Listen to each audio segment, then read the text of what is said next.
Hey, what's up folks, and welcome back to another layer by layer. In today's tutorial, we're going to take a look at making PCB mounting plates for different projects. So what I'm going to do is I'm going to share with you guys some projects that I have come up with that use a PCB mount. And really the main benefit of being able to have a PCB mount is that it's a separate piece from your main enclosure.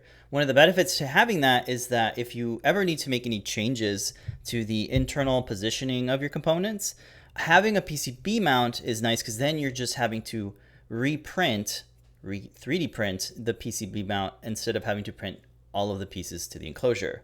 So let me go and walk you through some of these projects. So this is our latest project. It is an enclosure that houses an Adafruit feather and a vibration motor. So it has some snap fit pieces. And really what's holding all this together is this PCB mount. So let me start kind of taking these bits apart. So this is one of the top covers. There's this piece, and then this piece, and then there.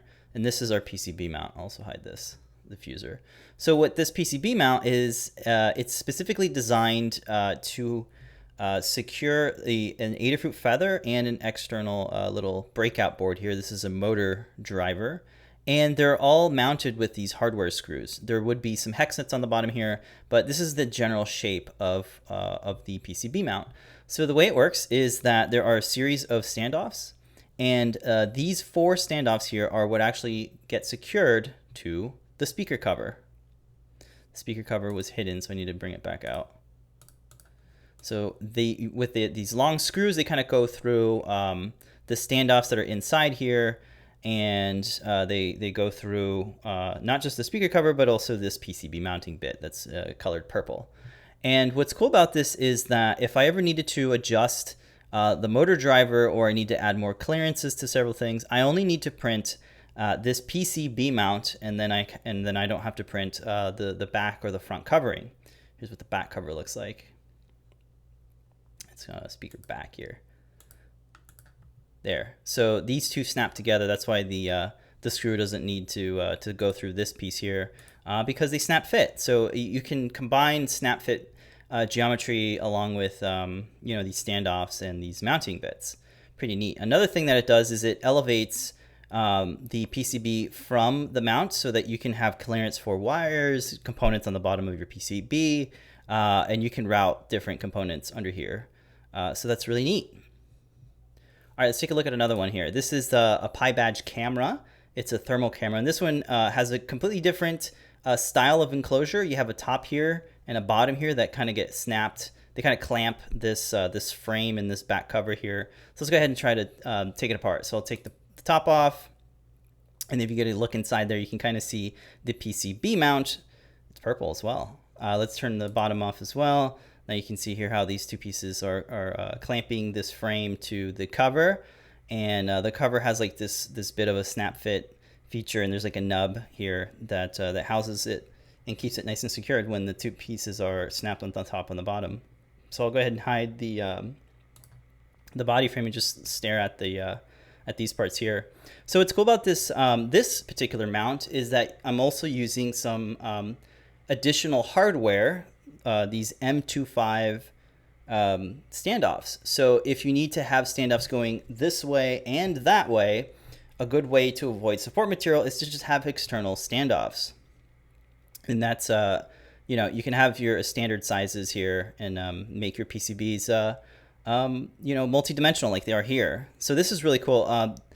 There's some strategic support beams that are placed here. So like this one right here is placed there so that the battery has a little bit of extra support to house there. And then you'll notice that this side doesn't have anything because that's where the speaker is going to go. But it is elevated away from any of the components. And you can see here that we have access to like some header pins here so that we can have wiring and stuff come there.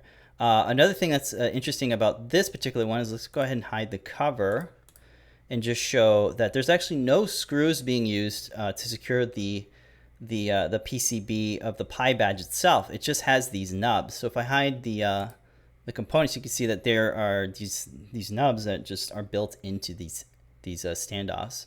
And the way that it is being secured is with these 4 standoffs here. and these do have holes all the way through, and then we just use some long screws that will attach to the covering here. So that's why there's holes there, because it houses that whole piece there. So this is a different way and a different approach to pretty much the same concept, where you have a PCB mount that that secures some components. In this case, it's securing just 2 of them. But yeah, that's how this one's working. Let's take a look at another one here. This one is a nice retro-inspired enclosure, and it uses the PyPortal from Adafruit. So if you look here, we have some buttons at the top here, and these buttons are actually soldered to these PCBs. And then we have that purple frame. I've got this purple frame going on here. So let's go ahead and hide the frame. And then we can see how these 3 pieces snap fit to the frame. We have a front screen and a covering. And here's our button plate, is what I called it. And then I'll hide some of the components here, like that. So what's interesting about this one is that it doesn't have any external standoffs, but it does have these on the corner. There's something in the middle here, and really what's going on with this one is that because they're buttons, they're going to have a lot of force applied to them. So this bottom piece here kind of keeps it sturdy and makes it more durable, so that when you're pressing it, it's not flexing a lot. So that's why I have this additional piece here. But it does have mounting holes, and the mounting holes are a little bit baked into this beam here. But that's how that works. And yeah, there's like 0 clearance from the bottom surface of the PCB and the top surface of this PCB mount. They don't have to have clearance. They could be right, sandwiched into each other, specifically for a project that needs this specific joint here. You notice I don't have any hardware modeled into here, but you can easily see the distance between them is 6 millimeters, and that's a pretty standard size for a standoff, which is what I actually use here. It's just some external standoffs. A Phillips pan head goes up here, hex nut at the bottom. Same thing here, screw in here, hex nut at the bottom, and that seems to work out really well. So if you just need something to keep your components in place, this PCB mount is a good way to do it. All right, let's take a look at one more example, and then we'll actually build one from scratch. So this is another PyPortal. It's the smaller version of the PyPortal. Not the smaller version, but just like the classic PyPortal. It comes in 3 different sizes. So this one is a bit more of a compact shape, compact enclosure. So it's got that same kind of, like, you got the frame, you got a front and a back cover. So let's go ahead and hide these and see in the inside. Here's the back, and then here is the front. It's a little bit difficult for me to remember the structure here, the naming of it anyway. And then you can see here how it's working. So we have these components that are kind of floating. The floating components are, they get tied to the back cover here. So I'll hide the battery. I can't hide it that way. Hide the battery, hide the speaker, hide the panel mounted switch. Let's hide the frame as well. And then we can just focus on the PCB mount itself. So the interesting bit about this one is that the PCB mount is really just securing this power boost circuit. And what's cool about it is the shape is a bit of a maze looking thing, and that's really so that it avoids intersecting any of the onboard components. There's quite a bit here. There are a micro SD card, you got the Wi-Fi module, you got these ID box headers, connectors, buzzy things, stemma connectors. And to keep it low profile, or at least semi-low profile, I had to draw it in this sort of strange maze way. That way I could avoid any of these components. So this was a little bit more of a really think about where the shape should go. So you can do that. You can spend your time making it look like a maze. So the way this one works is it has very little clearance between the PCB mount and the second PCB here. It's about 2 millimeters or so. But because we could just use like a hex nut instead of a standoff. I think that's what I did here. I used the hex nut in between this and the screw. That way it elevates it a little bit. But we don't have to. We could always just have it flat on there if we need to. But really the main thing that's different about this one from the other ones is that, yeah, it has a weird shape because there's components on there and I want it to be a little bit more profile, a low profile. If that wasn't a concern and you had plenty of room to work with, well, then you probably don't need this shape, you know. But this was quite interesting. I thought I'd share that because it is in a nice little tight package. Yeah, so that works really well. And these standoffs actually get tied into the main frame of the case, this guy here. So you can see it has these built-in tabs here, and this PCB mount gets fastened and secured to those tabs, and then you have this frame, and then you can snap the back and the front on, and it has those it has those snap fit features that I've grown to use in everything. And you can see those nubs there, all the clearance there too. So that is a good insight look at a couple of different projects that all have the same sort of PCB mount. So again, it's really beneficial.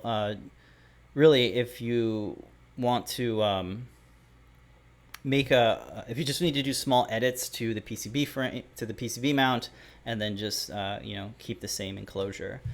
There are some other things that I kind of want to talk about. Now that I've looked at some of these features here, you'll be like, why is that cut? There are some things that you want to look out for. I think in, which one was it? It was in one of these where I like cut here, this one, for example. So the PyBadge, for example, shows a good, you can really customize it so that you aren't intersecting any of the components. So let me figure out how to better show this off. Let me hide this metal ball button. So for example, these PCBs, these PCB mounts have, they have to accommodate for components that are on board the PCB. In this case, we have this little built-in buzzer that is on the back of the PyBadge, and I created a little cut here. You can see that flat surface there, just to accommodate, clearance for that. So if you are making something, you just want to make sure that your PCBs have enough clearance. Your components on board the PCB have enough clearance away from any of the standoffs here. So just thought I'd throw that in there. All right. So now that I've shown you, some examples of real world, these are real projects that are really 3D printed. And they have real learn guides, so you can check those out. I'll have them in the link in the description. But now let's go ahead and make a, PCB mount from scratch. So I'll go ahead and save this out because I'm going to be using some external parts, and I'll go ahead and call it PCB Mount LBL. So the first thing I like to do is create a new component and just call it whatever. Let's go ahead and create a sketch, and depending on your project, you can pick whichever plane you want to have it. So I'm going to put it on the floor plane just because I'm used to it. And what I'll do is I'll go ahead and bring up our user parameter window and start sketching out some likely things that we'll have. We'll definitely have a width. Let's say it's 60. We'll have a length. Let's say it's 60 as well. We'll have a thickness. So this is going to be the thickness of our PCB mount, and thickness of our standoffs as well. So I'll do 1.5. I normally do a gap. We might not use one, but hey, have it here. How about some M3 screws, M3 hole? I tend to make them a little bit bigger than 3 millimeters. 3.5 is my ideal. And I think that's it. That's all we need right there. So I'll hit OK. Next thing I'll do is draw out a rectangle. And I'll go ahead and apply some of those user parameters there. So this will be the width, and then this right here will be the length. Now, what I like to do is to center my sketches with the origin. So this little dot here in the center is our origin. So one way to do that is to use construction line. So I'll use the line tool, and I'll start on this top here, making sure that I get that triangle icon. That lets me know that I'm in the that I have a midpoint constraint if I click on that dot there. And then I'll go into the center. And then the last line here, I'll roll over this edge here, and then bam, right in the center, I get that triangle. That lets me know it's in the center. Click it. Now all I gotta do is hit escape and then select these two lines that we created. Hold down shift to select both of them. And then right here in the top it says horizontal vertical, and that'll constrain it so it's horizontal and vertical. Excellent. So now if I ever change this, if I ever change these guys, the sketch will will update with it, but stay retained and constrained to the center origin. One of the things I like to do though is turn it into a construction line. So these two lines, holding down shift again, just hit X on my keyboard or this little icon here that says construction, and that'll make it so that it is a dotted line and not creating those intersections. So now I just have one profile. Excellent. The next thing I want to do is start making some circles in each of these four corners. So I'll make one, just one, and then I'll say M3 hole because that's the size I want. Now that I have that, it's locked in there already. It just has that M3 hole user parameter. It's locked. I can't move it, which is great. Now what I'll do, instead of having to draw it 3 more times, I have it selected. I'll bring up my sketch toolbox and I'll say mirror. I'm going to mirror that. Mirror lines, we can actually use those construction lines that we built to mirror. So I'll do that. So now I'll hit OK. I'll select those 2 new circles now. And let's do another mirror, but this time we'll select this line going horizontally. Hit OK. Now I have those 4 lines. Excellent. You know what I forgot to do is I forgot to add an offset. So let me do an offset next. So now that I hit the O on my keyboard, which is the hotkey for offset, and that means I can create an offset for this guy here. So I'll say thickness. That's our user parameter that we set up, and hit OK. So now I have that. I have these 2 series of circles, one that's the actual hole, and then one that will be kind of the outer hole for our standoff. So now I have that. I'll select that one thing again and kind of run through the same process. It would have been easier if we just did this in the beginning. So I have that, do another mirror, and then select these 2 outside circles, and the mirror line will be this one here. We can preview it before we hit OK. All right, so now we have our 8 circles, and I think we're ready to start extruding. Maybe not yet. So next we've got to figure out where do we want our component. What component should we put in here? Well, I have this feather NRF52840, the feather sense, so I think I'll use this one, and I'll bring it in there. So it depends on your project where you want to position your components. But for this one, I'm just kind of freeballing it. So I'll start with one circle. I'll say like right over here, and I'll give it that M3 hole user parameter.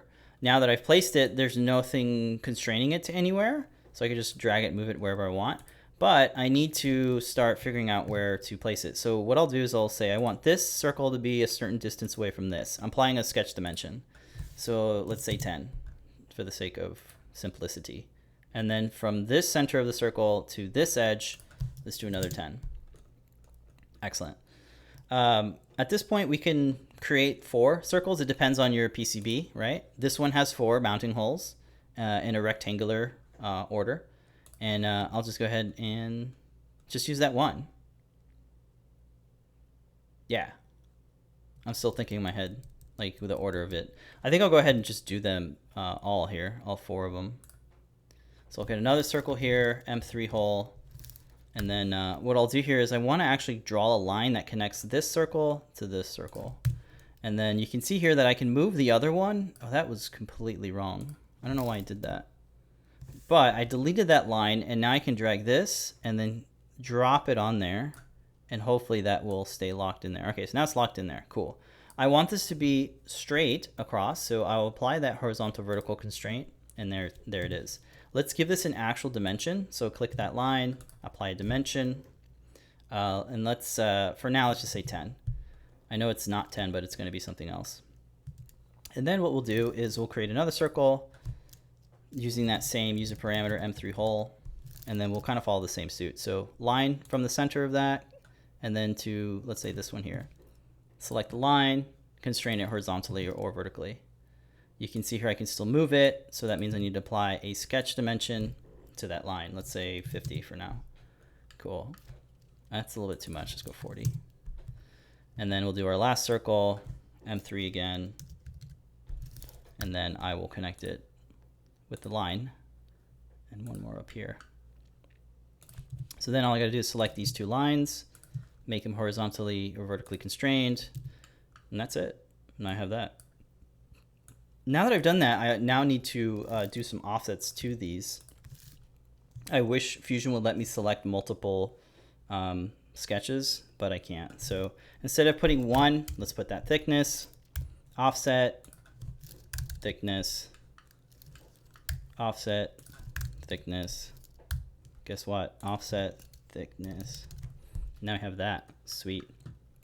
So now that we have that, we should reference our actual component and figure out what are the actual distances between these mounting holes. Best way to do that is with the inspection tool. Hotkey for that is I for inspection. So I'll select this circle here, this mounting hole, and then I'll select this mounting hole here, and that gives me the distance. If you look here in the results area, we have distance and then minimum distance. You want the distance, so I'll double click that. Double clicking that will actually copy that to your clipboard. UX wise, you don't get on the Mac, you don't get a visual cue that it's been copied, so other than just the tooltip going away. So with that in my keyboard, I don't even know what the number is. I'm just gonna hit paste, and that's the number.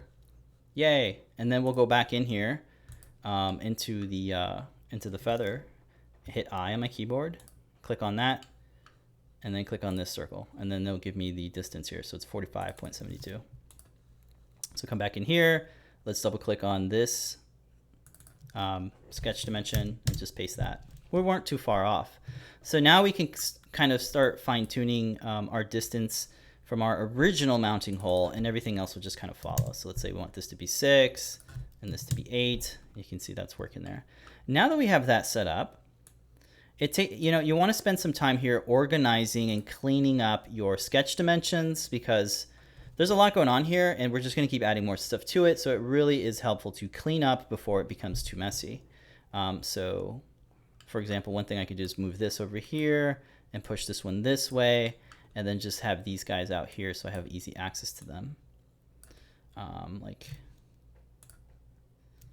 Come on, Fusion, please bear with me. All right, so then this one, and then this one out here.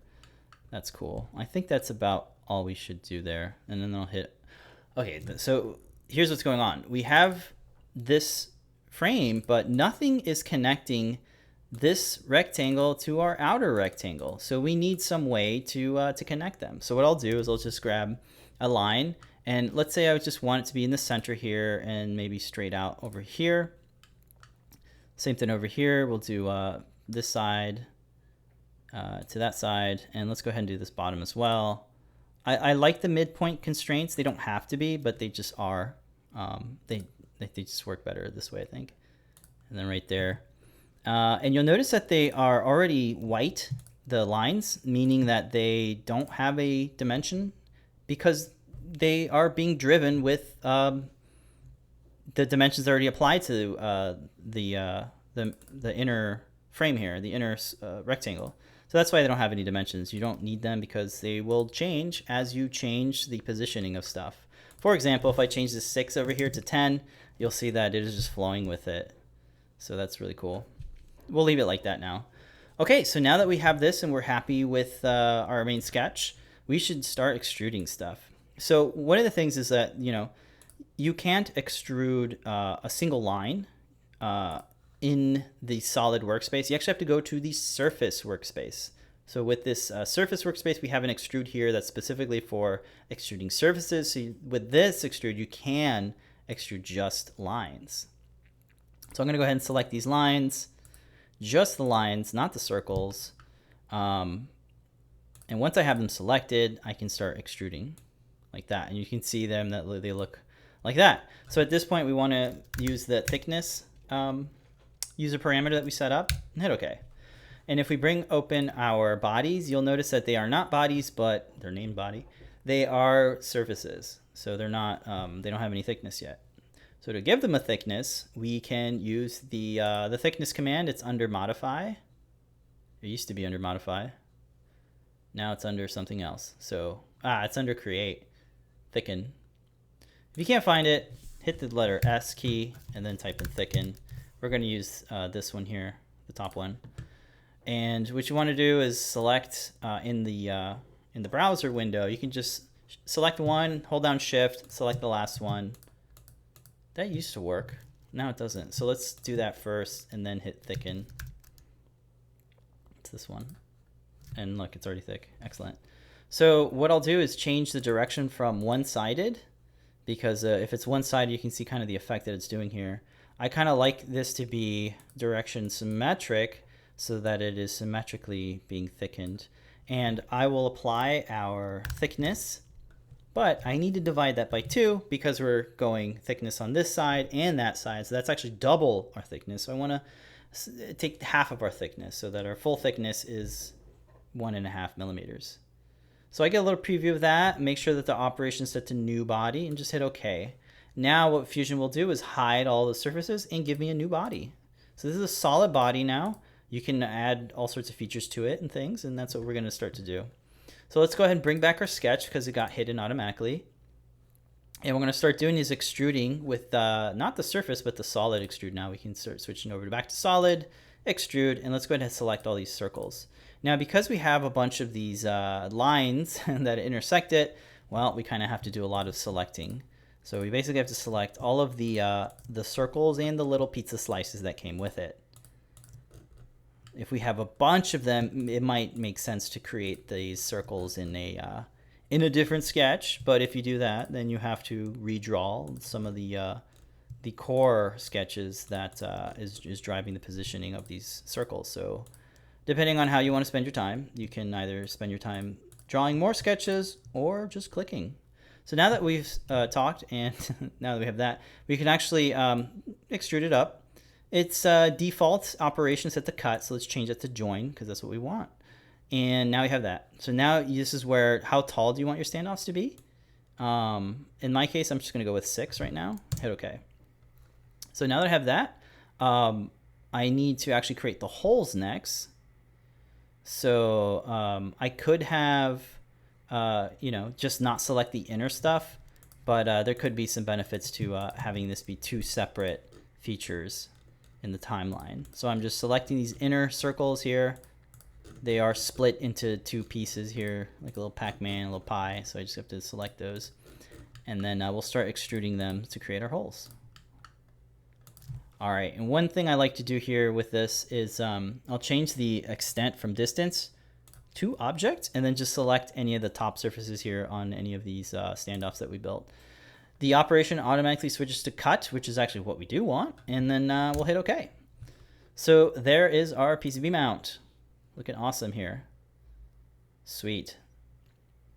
One of the things I like to do is to bring back the sketch, right click, and say show dimensions. With this now, we can actually play and change the sketch dimensions without having to drive into the sketch. So let's say I want to push this over to the right. I'll change this 10 to 20, and you'll see it automatically get updated like right away, which is super cool.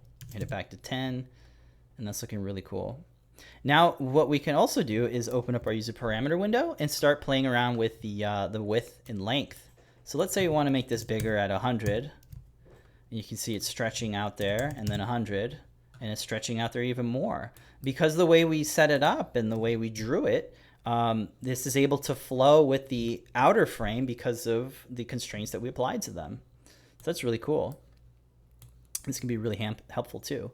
But mainly, if you wanted to have an enclosure and you wanted to have it fixed to this size, then we could just play around with the internal stuff here, and the internal stuff will change and nothing on the outside will change. So that's really powerful. Let's say we want this one here to be like 12. You can see it there. So we just do this all day, right? Figuring out. It really depends on your project. Where do you want this thing? All right, so the next thing I'll do is let's go ahead and probably bring in the actual PCB itself. So you do have to save this out in order to bring an external component. I'll look for it here in my browser. Here's the feather. Right click, insert into current document. You need to hit cancel because it's going to put it in the component. I don't want it in there. I want it on the outside. So I'll activate the root of our assembly, and then right click, insert into current document, and I'll bring it outside of the component. One of the things I really recommend doing is before you just import and hit OK, make sure you position it where you want it to be or where you'd like it to be. So I probably want my USB port to be somewhere around here. So looking at it, I will rotate it this way. My mouse is acting a little bit weird, sorry. I'll rotate it this way and then move it kind of in place. Doesn't have to be perfect, just kind of in place, right? I like doing this because if you were to just hit OK and it's not in the orientation you want, when you apply a joint to it, it'll you'll have to have a lot of offsets and a lot of angles, and that can get a little bit futzy. So I'll hit OK. You see in my timeline, all that's in there is just this one import. There's no capture position or anything like that because I have already positioned it before I appended it. So the next thing I want to do is I need to apply a joint. So I can use the hotkey J to apply a joint. And what I want to do is I want to select this bottom circle here on one of the mounting holes. And then the closest one here is this one. So I'll select this top circle here, and you can see that Fusion just drops it down. Now you'll notice that the components that were on board are floating around there. That's because I haven't hit OK yet, and Fusion just won't do that until you hit OK. So if everything's right, you just hit OK, and all those components will hopefully go back to it. So now we have that. So now if we just click and drag, you can see that it's all joined together and it's all moving, right? Let's go ahead and hit revert the positioning. And there we go. Now we can bring back the sketch, and we can bring back our user parameters, and start playing with the numbers again. 60 here, 60 here. And you can see here, obviously we can start to break the design if we're not careful. You can see here that it's it kind of just merges in with it, with the beam there. But that's pretty neat. And depending on how you want your components positioned, you'll definitely need to strategically place your lines. But this gives you an idea of it. Let's do 80, 60. Yeah, so that's looking cool. And then again, you can just come in here and say you want this to be more over there. You can push that over there if you want. So that's pretty cool. And if you want to, change the thickness or the length of, the height of your standoffs, you can do that by just going into whatever feature created it. Let's say we want like 12. Because we used distance to object when we created the hole, it creates the hole with it. So that's cool. Hide the sketch if you want to see down there. And yeah, that's pretty cool. Another cool thing is, like, if you just need to, have a plate that has all of your components mounted to it, just printing this plate out saves so much time than having to print a whole bottom piece with like several layers that could take several hours to print. This can take like 20 minutes, if that. So that's really cool. Some other things you could do is, I guess you could apply some fillets, to these corners here, just to kind of give them a little bit more smooth edges to them. You don't have to do that. I do that sometimes. Other times I don't. It really depends on the project and aesthetically if you want that or not. But it does look kind of better. I like it with these fillets here instead of these sharp corners, like that. There's two more down here. But that's pretty much the workflow for creating a PCB mount. I mean, you could have brought in the sketch first, or brought in the component first, and then projected edges into that. But I just think it's easier if you draw out all the holes, all the mounting holes and standoffs, and then add your thing. But either way, you could do it either way. Let's go ahead and open up our appearance window, because we can, and under plastic, under the translucent folder, there's a nice assortment of different colors. I like the matte stuff. Maybe give this a blue, and then right click, edit, and then make it purple, because that's the way it should be. Purple. There we go. That looks really cool. So that's an insight onto how to and why to use some PCB mounting plates for your projects. I tend to do this quite a bit now. Not every project is going to benefit from this, but I think a good majority of them do. That's why I continue to use this design method. So there you have it. Let me know if you folks found this useful, if you have any questions, if you want me to dive in a little bit deeper. I'm totally happy to do that. But that's going to be it. Don't forget about the links in the description of this video. Until next time, folks, remember to stay safe and to make a great day. Bye, folks.